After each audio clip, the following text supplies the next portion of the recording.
welcome back to another episode of the JoeyH podcast. Today, we got a very special guest with us today, the CEO of Leaders Talk podcast, a very good friend of mine, Giron. How are you? Good brother, can't complain. Hustling.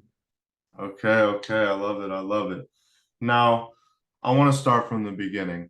What was your early life like?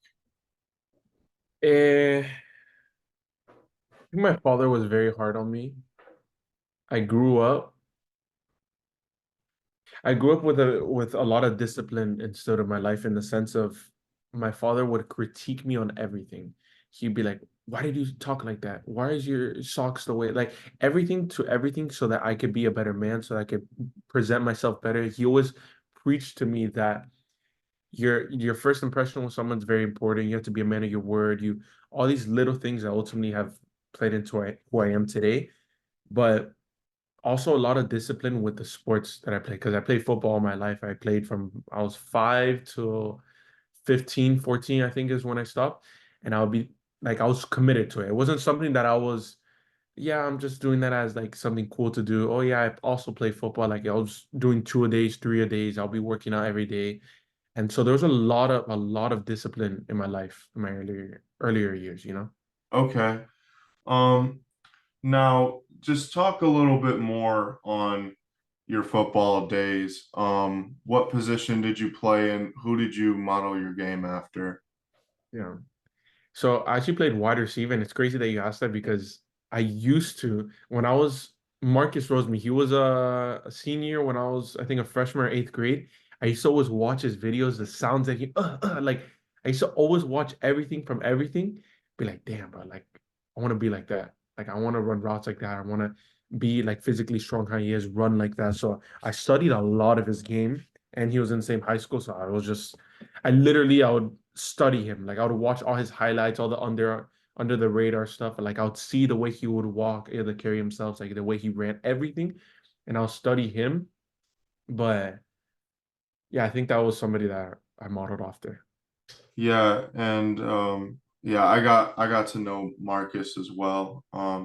He's a really stand-up individual and Yeah. he's he's gonna be he's declared for the NFL draft. So 100%. I'm very proud of him. So Yeah, bro. now, what did you hope to accomplish when you stopped playing football? So it's funny because when I actually stopped playing football, this is another thing, like part of my story. My father was like, "Why are you gonna stop playing football? Like, you spent all this time, I put all my money into it. You just transferred to St. Thomas, and why would you stop now?" Told him, and it was during COVID year. I was like, "Look, I don't know. This is the first time that I ever stopped to think." And I didn't stop because I was scared of the competition, but I stopped because I had to be logical, right? The man next to me, especially in STA, his why is this is the only way I have out. This is the only way that I'm gonna make it. And if I don't make it, I'm gonna die trying.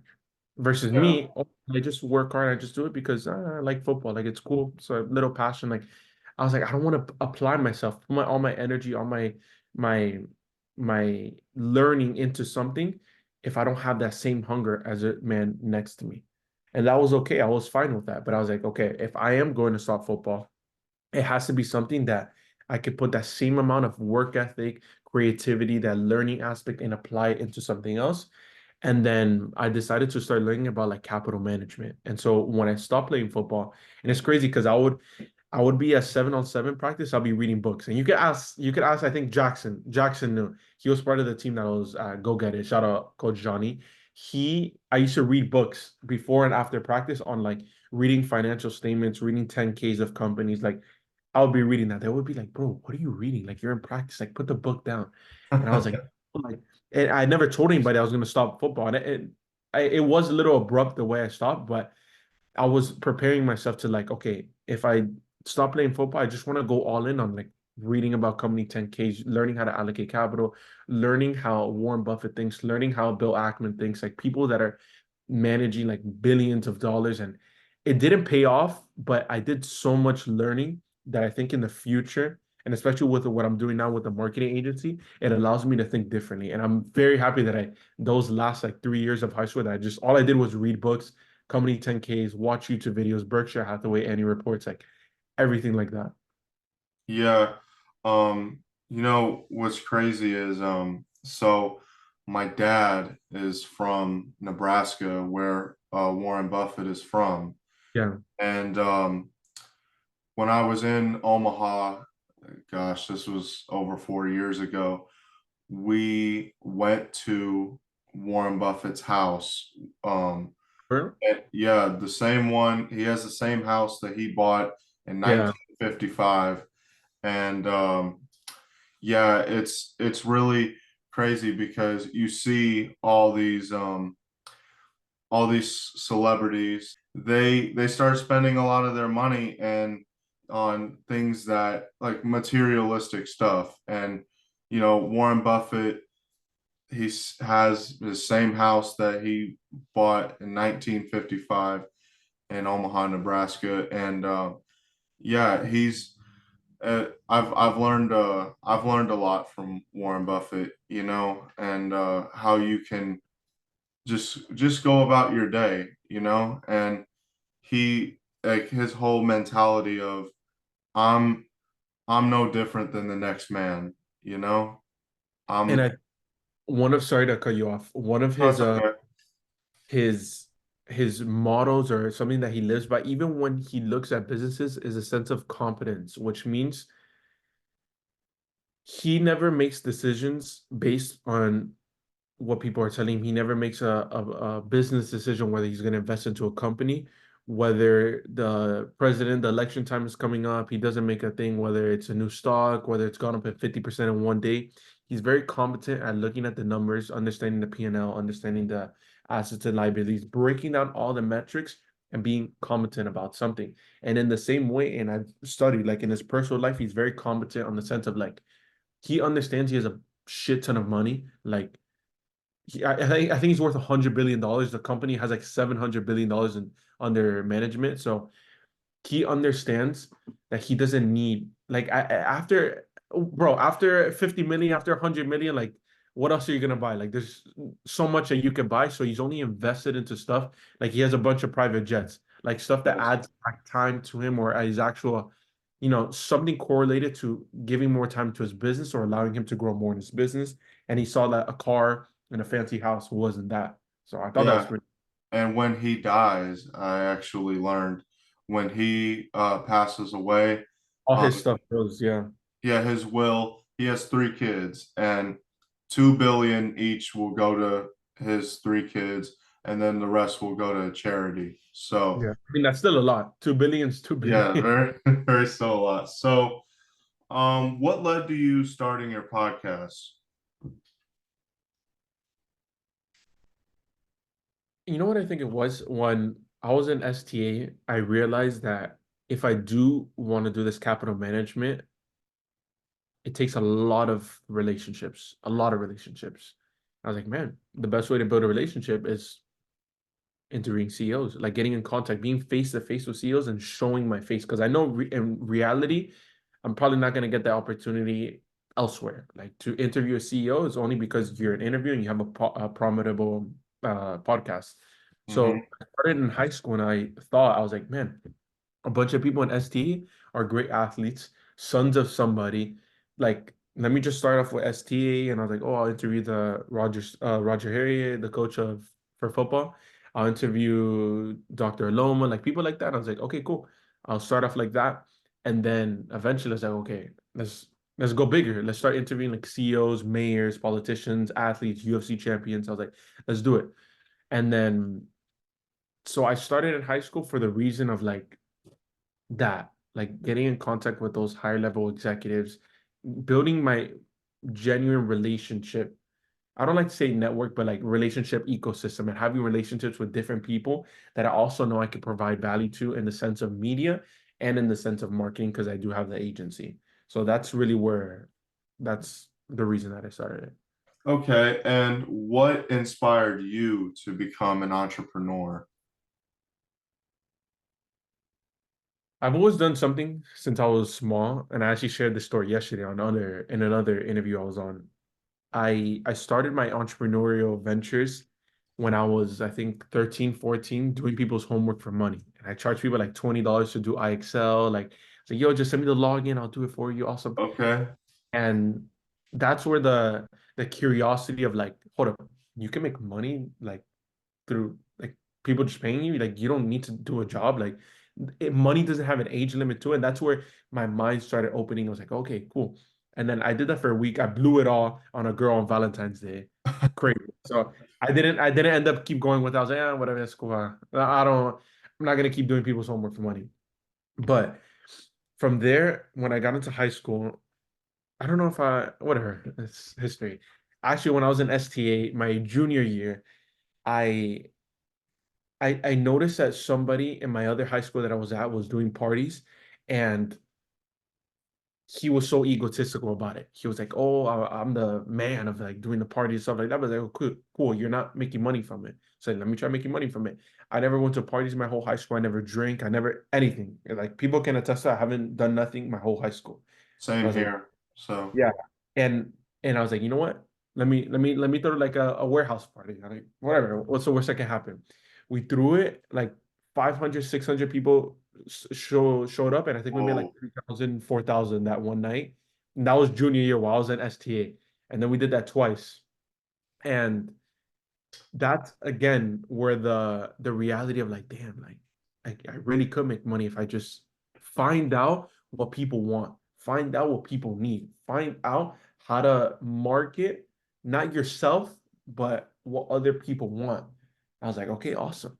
I'm gonna do that. And then I did that. I stopped doing that because ultimately, like, I have a lot of faith in God, and I don't think that that is something good in God's eyes. So I was like, you know what? Let me try finding something that I know I could scale and I know that I could grow with. And then that led to the marketing agency, which that's a long-winded answer, but the moral of the story is I became an entrepreneur, I think, because you have a canvas, a blank canvas when you're an entrepreneur. Mhm.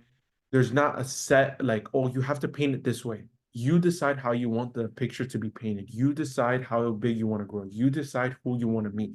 You Mhm. decide that you want to make. And ultimately, more than anything, there is no limit. So I think not having a limit and being able to be creative, being able to say, hey, I don't like the way that looks. Hey, I don't like the way this sounds. I don't like the vibe of this. That creativity and that, influence is worth it all. And that's why I Okay. really want to be an entrepreneur. Okay. I one thing because I listened to this football YouTuber. His name is Flemlo Raps, and he was talking about um this was, I believe, in 2009. There was a football player in Kansas. He was like the top recruit in the nation. Mhm. And so he had this mentor who created a website, and behind the website or in front of the website was a paywall, and he was charging recruiters and like diehard fans, monthly payments for workout videos and status updates on his recruitment. Mhm. And a lot of people were like skeptical about that, but Flumlo Raps, he sort of put it all in perspective. He alluded to a saying from Publius Cyrus, and it is, everything is worth what a purchaser will pay for. And the Joker, he also mentioned that the Joker alluded to it in The Dark Knight. And and he said, like, that's facts. Like, everything is worth what a purchaser will pay for. That's powerful. I've never heard that before, but that's true. Like, there's no and another to add on top of that, a lot of times, especially what I've realized doing the marketing agency and all that stuff, that what you think is a lot to you is not a lot to the other person. Hmm. So it would you can't undercut yourself. And you also have to realize that not everybody is a prospect, not everybody's a client, because they're just not, they don't fit into the mission that you want to do. They don't fit into the time and energy that you're giving them and the creativity that you're giving them. But I think, like you said, the purchaser dictates whatever it's worth, right? It's not you, it's the market. The market tells you what you're worth. The market tells you what your service is worth. You know what I'm Mm-hmm. saying? Yes. All right. Now, on your podcast, you have interviewed all types of people, such as your high school principal, Denise Aloma, the mayor of Miami, Francis Suarez, and former UFC champion Vitor Belfort. Truth be told, it does live up to your podcast name, the Leaders Talk podcast, but they are leaders in their own way. What has inspired you to talk to those people? The creativity, my curiosity, not creativity, my curiosity to understand the way these people think. And I truly do go into the interview with that mindset, right? I know that the CEO, the principal of STA, the number one high school probably in the nation, I'll say, right? Vitor Belfort, the mayor of Miami, the mayor of Fort Lauderdale, like all these people, Alex Otala, these are all people that have made it in their respective industry. So they Mm-hmm. all have something in their head, their work ethic, something that has allowed them to get there. So my curiosity and like, okay, cool. How does he think about this situation? Okay, cool. When things got hard, when his sister got kidnapped, when he wanted to quit, when he did this, that, and that, how did he respond? Okay, cool. And finding the correlations of like leaders amongst every industry. Oh, Yeah. she did the same thing. She had this problem and she resorted to work. Oh, cool. He did this. Oh, the mayor of Miami, he doesn't have all the answers, but he leans to other people to help him with the answers. Okay, cool. Like finding the common pieces and all the leaders and the curiosity of like, okay, how did you get to the position that you're at? I think that's what inspires me. Okay. Okay. Now, I mean, you may have answered this question already through your other answers, but maybe you have a specific answer for this question. I ask this to everybody. What motivates you? As cliche as it sounds, I really did start the idea with the capital management because I also noticed something. There's nobody that's made it to that high executive level, like managing $700 billion, being a billionaire, like that level, and saying, I give it all to Jesus. Like Jesus Christ is my Lord and Savior. Like I give him all the glory. Like there's never been anybody that's do that. And I think it's because when you get to that level, there's a lot of there's a lot of layers and a lot of people that you're correlated with that don't like that. And I really did start with the end in mind. And I said, you know what? I want to be that person that actually says, I did it all through Jesus because he worked through me. Now, that is why I started it. And over time, I'm realizing that that's what I want my core foundation to be. More than anything, that's what it is. But also, I like the thrill of it. So what motivates me is understanding that I could keep going on to the next thing, that I could reach the next person, that I can interview Patrick David, that I can interview Rick Ross, that I can interview these people, and just enjoying that process and also being an inspiration to others and showing them like, yo, look, I'm no different. Like I'm literally 18. All I did was hustle. All I did was make the right moves. All I did was put 12 hours, 14 hours, 13-hour days. Like I'm not different from you. It's just how you apply your time. And that's another thing, being an inspiration, you know? Yeah. I love your answer, because when I started doing this, and even back when I was in high school, I was interviewing players, post game on my Instagram. You know, I was really inspired, by their stories. So, but yeah, I through this life, I got to understand that, I'm no different than the next man, next person, because um without because I am also a man of faith, and I wholeheartedly believe that without my faith in God, I don't believe any of this is possible. So, Yeah. 100%. yeah. Now, you are a man of faith. Can you tell me what your favorite Bible verse is and why? Easy. Second Corinthians chapter 5, verse 7. Walk by faith and not by sight. I always say that, and I think I find a way to slip it in there in every interview to just say walk by faith and not by sight, because I truly do believe that my life is a representation of that. And I was told this by coach Goldfeet TA. I was training with him one day, and he was like, man, like he just randomly said it, man, you just gotta walk by faith and not by sight. Damn. That's like the wisest thing I've ever heard. And I was reading the Bible one day and I saw that verse. I was like, oh, okay, I put two and two together. But I've realized over a period of time that God will almost give you the end vision. He will show you what the end goal will look like, what the interview with PBD, what the interview with Rick Ross, all that will look like. But he won't show you the steps to get to it. He'll show you the next step, but not all the steps. Yeah.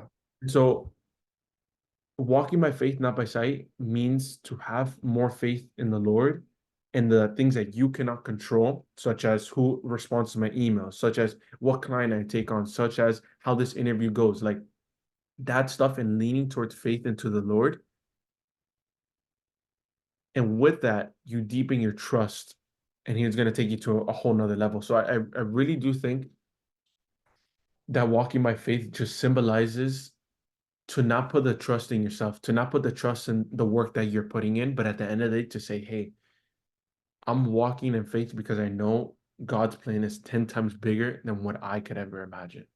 And I really do believe wholeheartedly that that is what I live by, try to live by. I'm not perfect at all, and I do sin a lot, but that is what I do try to live by. Okay. You know, I one thing, one person I have been sort of inspired by in this last year is CJ Stroud. Yeah. After every single game, you know, they ask him like, how do you feel? And before he even says anything about the game, he said, I give all my glory to God. Um, Yeah. he's and I got to learn about CJ Stroud's story, his father being in prison, his mom having to hold down the family, but through it all, like he even said like through those trials, he said I wanted nothing to do with God. I was very standoffish when it came to that, you know. And then he said I believe he said when he got to Ohio State, he said one of his teammates took him to church, and he said like he broke down crying because he was very just that feeling you have when you're in that house of worship, you know it's like you're letting it all out, and yeah, that was very inspiring to me. And I love that Bible verse too, walk by faith, not by sight. Just have your faith always with you, have faith in whatever you do. So now, one last question, Jacob. What can we expect from you in the future? I think we'll leave that for the future to tell, but I'm very I say it on a lot of my interviews about who I'm going to interview just to speak it into existence. So it's not, oh, you got lucky. Like, no, I said it 5 months ago, 6 months ago. Definitely think the podcast is gonna do something good, God willingly. Definitely think we're gonna interview a lot of big name people, a lot of rappers, a lot of athletes, a lot of entrepreneurs, CEOs. A couple big ones we have for this month for Women International Month. And I think the marketing agency is gonna do its thing. It's gonna do some good numbers there. But more than anything, I want to be that person that, like I said, to be that person that makes it with whatever I do, the podcast, everything, and is also known as damn, like every time he does a podcast, damn, every time he says something, there's something alluding back to God. There's something alluding back to Jesus. Like there's something going back to that, because I don't want the light to be on me and just like stay on me. I want myself to be like a mirror. The light comes to me and I just point it back to God, type of thing. So I think All right. that's what I expect.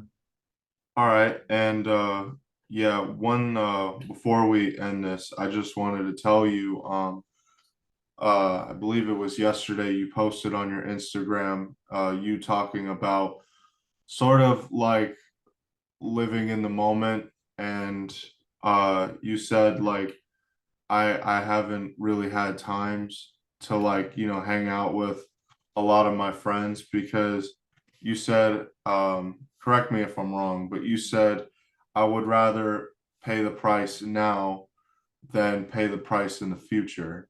And that's so relatable because, I've I've been, grinding with school and, trying to build this podcast off the ground. I haven't really had time to do a lot of those things that you mentioned in the video.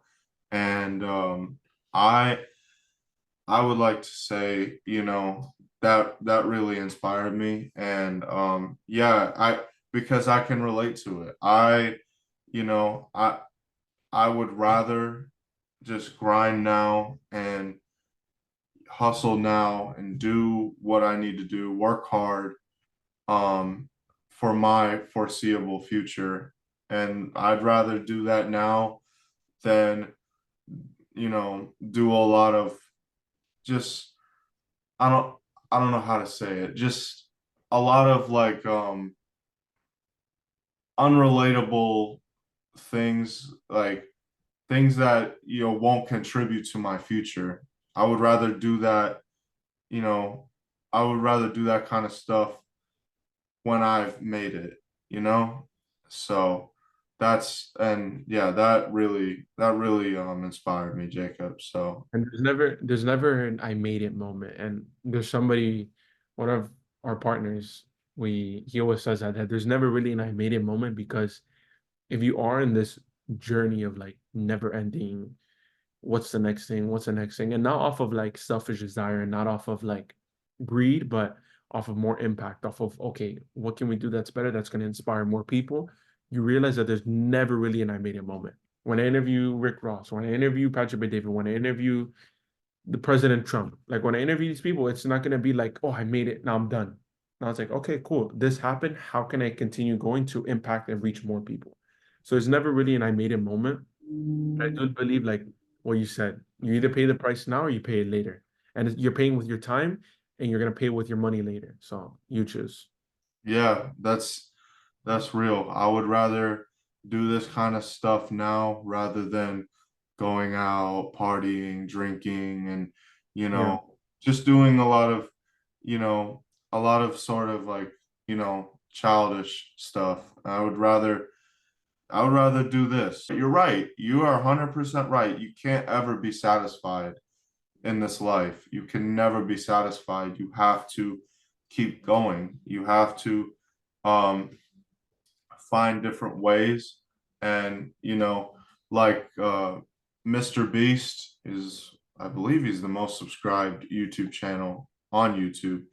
He said it took him 14 years to get 100 million subscribers, and it only took him 14 months to get 200 million subscribers. So like when I see that, like I I I just I'm inspired by it. And I believe he was the one that said, in any of your videos that you do, try to do at least one thing new and try to like critique it. Try to just do at least one thing new. And that I feel will ultimately grow what you're trying to build. So 100%. okay. Well, Jacob, Giron, I really appreciate you. We're going on 30 minutes right now. This has been an amazing conversation. So, Jacob, I really do appreciate you taking the time, and I hope you have a great rest of your day. I appreciate you, brother. Thank you for having me. Okay, see ya. Bye.